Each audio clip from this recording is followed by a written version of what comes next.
আঞ্চলিক আবহাওয়া কেন্দ্র কলকাতার দৈনিক আবহাওয়া আপডেট ভিডিওতে আপনাকে স্বাগত। গত 24 ঘন্টায় পুরুলিয়া, বাঁকুড়া, পশ্চিম বর্ধমান এবং পূর্ব মেদিনীপুর জেলার কয়েকটি স্থানে খুবই হালকা বৃষ্টি হয়েছে।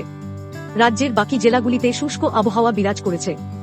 দক্ষিণবঙ্গের মধ্যে সর্বনিম্ন তাপমাত্রা ছিল 14.6 ডিগ্রি সেলসিয়াস, যা রেকর্ড হয়েছে শ্রীনিকেতন এবং বাঁকুড়ায়।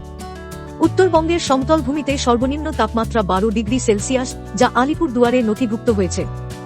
দার্জিলিং এর পাহাড়ি অঞ্চলে ন্যূনতম তাপমাত্রা নেমে এসেছে 5.8 ডিগ্রি সেলসিয়াস এ। কলকাতা, আলিপুর এ সর্বনিম্ন তাপমাত্রা 20 ডিগ্রি সেলসিয়াস রেকর্ড হয়েছে। বর্তমানে পশ্চিমবঙ্গের ভূভাগের উপর কোনো উল্লেখযোগ্য আবহাওয়াগত পরিস্থিতি নেই। অতি গভীর নিম্নচাপ, ঘূর্ণিঝড় ডিটওয়াইয়ের অবশিষ্টাংশ দক্ষিণ পশ্চিম বঙ্গোপসাগর এবং এর সন্নিহিত পশ্চিম মধ্য বঙ্গোপসাগর, উত্তর তামিলনাড়ু, পুদুচেরি ও দক্ষিণ অন্ধ্রপ্রদেশ উপকূলের উপর অবস্থান করে দক্ষিণ পশ্চিম দিকে বাঁক নিয়েছে এবং আজ 2 ডিসেম্বর সকালে দুর্বল হয়ে এক গভীর নিম্নচাপে পরিণত হয়েছে। এটি গত 6 ঘন্টায় 3 কিমি বেগে দক্ষিণ দক্ষিণ পশ্চিম দিকে অগ্রসর হয়ে আজ সকাল 8:30টায় একই অঞ্চলের উপর অক্ষাংশ 12.8 ডিগ্রি উত্তর এবং দ্রাঘিমাংশ 80.5 ডিগ্রি পূর্বের নিকটে কেন্দ্রীভূত ছিল, যা চেন্নাই থেকে প্রায় 40 কিমি পূর্ব দক্ষিণ পূর্বে অবস্থান করছিল।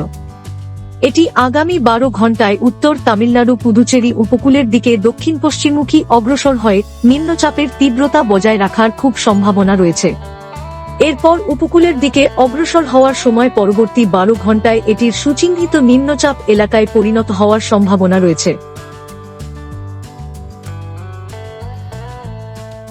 আগামী এক সপ্তাহে রাজ্যের কোথাও আবহাওয়ার সতর্কতা নেই।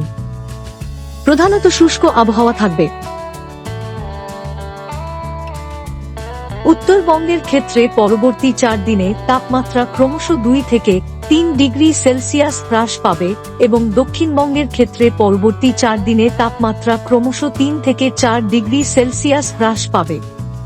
এরপর তাপমাত্রায় উল্লেখযোগ্য পরিবর্তনের সম্ভাবনা নেই। আগামী 2 দিন গাঙ্গেয় পশ্চিমবঙ্গের জেলাগুলিতে সকালবেলায় হালকা থেকে মাঝারি কুয়াশার সম্ভাবনা রয়েছে, যার জন্য দৃশ্যমানতা 999 থেকে 200 মিটার পর্যন্ত হ্রাস পেতে পারে। আবহাওয়া সম্পর্কিত আরও আপডেটের জন্য আমাদের অফিসিয়াল ওয়েবসাইটটি অনুসরণ করুন।